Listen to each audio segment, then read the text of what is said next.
that a little bit as well. So I represent dressing sauces and oils portion of Cargill. So Cargill's a huge company. 1865 it started, so about 150 years old.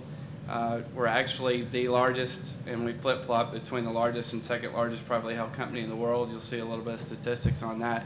However, I'm just one business unit out of over 70 worldwide. So a little bit about us. Not many folks know the different things that we do. As you can see, anywhere from infant formula all the way down to foam in a car seat or in mattresses. We also have a huge meat division that supplies steaks to most of the restaurants around the world, and then also most of your retail stores as well. Also very involved in the supply chain network. So we have a ton of ships. We contract a lot of grain and other commodities across the world. Like I said, my commodity is primarily soybean oils and vegetable oils. So we're actually have crush facilities as well that supply us, but then we also get different types of oils across the world from Malaysia and so forth. And Bob brought up a point earlier on managing risk. So as you saw the graphs of the markets, you know, the corn markets, soybean markets, one of our largest divisions is actually one that manages risk for not only us, but for our customers as well. So I mentioned this to you earlier, the size of Cargill. This is actually a year old. I saw Fortune 500 came out last week with their new listing.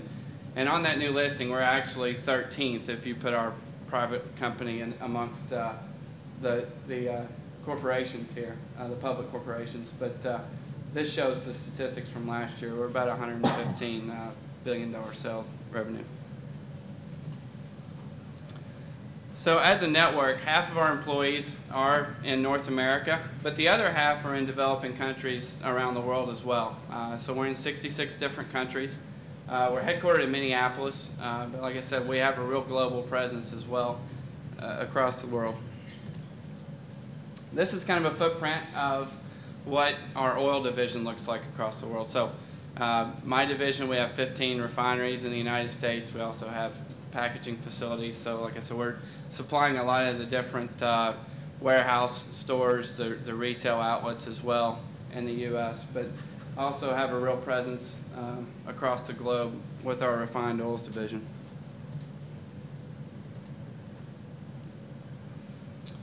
All right, so a little bit about my division.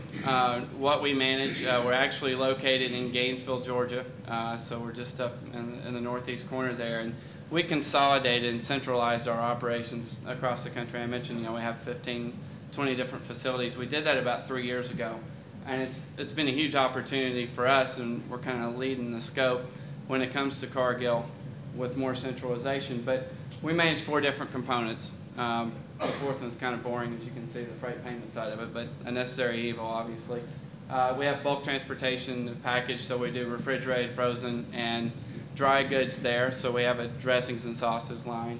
And then we also have rail transportation that Bob spoke of earlier. Some statistics around what we manage. So you can see 27 million miles a year is what our truck transportation, what we tender. Also have an extensive rail network within the country, so we'll crush beans and get crude oil and move it to different facilities and then package and refine it. And that equals a little over 2 billion pounds of product, and like I said, 2/3 of our business is actually in the bulk corridor there. So some opportunities and challenges for our division going forward, and many of these will probably look familiar. Guaranteed service expectations. So we have, you know, rail networks. We've had a lot of weather in the Midwest and throughout the country this year that's really, really challenging. And obviously, we have customers that expect on-time delivery every single time, no matter what the circumstance is. So as we venture into those guaranteed expectations, you know, we have to really get unique and creative with our solutions there. And that's on the truck side as well.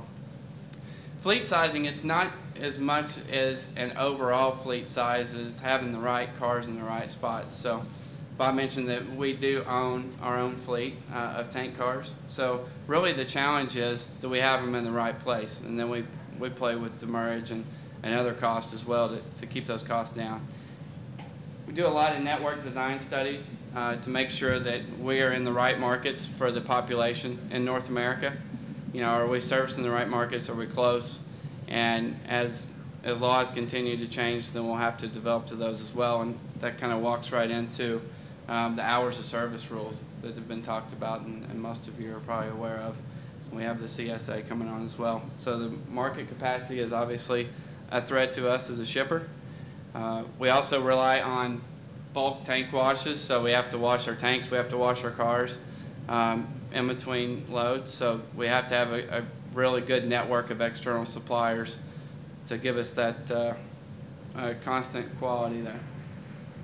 And then last opportunity is perfection in everything. So that's the expectation, that's the goal, and hopefully we'll continue to work to get there.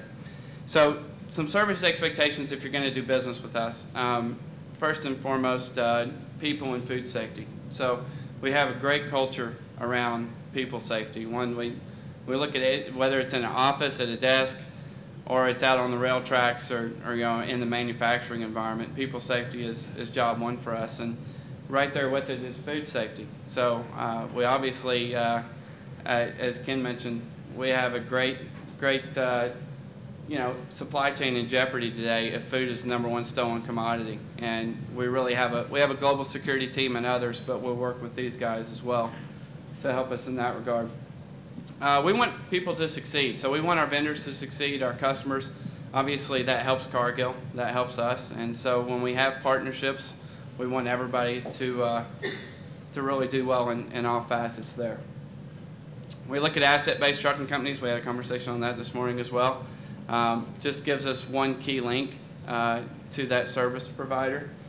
We do have some difficult onboarding requirements, however, though. So we go through a North American contractual agreement. We have a lot of different steps to get onboarded with us. And then lastly, one of the challenge and service expectations, though, is you have to be pretty, you know, dynamic to be able to supply a lot of the different needs that we have. So. In that, Josh, I mean, you were saying bulk driver, these are all specialty pieces of equipment. Yeah. You can't pick it up and go do something else with it. Once you own it, you're going to own it for a long time. No, that's correct. That's correct. And a question for you, in your movement of your products around, do you have to wash rail cars or trucks as well between one commodity and the other, or can you go back to back with different commodities? So yeah, so we do some top loading if it's customer approved, and it depends on the commodity as whether or not it'll contaminate another one. But every so often we do have to, I think it's every 6 trips, regardless of what the commodity is, we do have a rewash there. So you take it out of service to Yep. be done? Yeah. So you got to come to the wash truck. Yeah, that's correct. Right.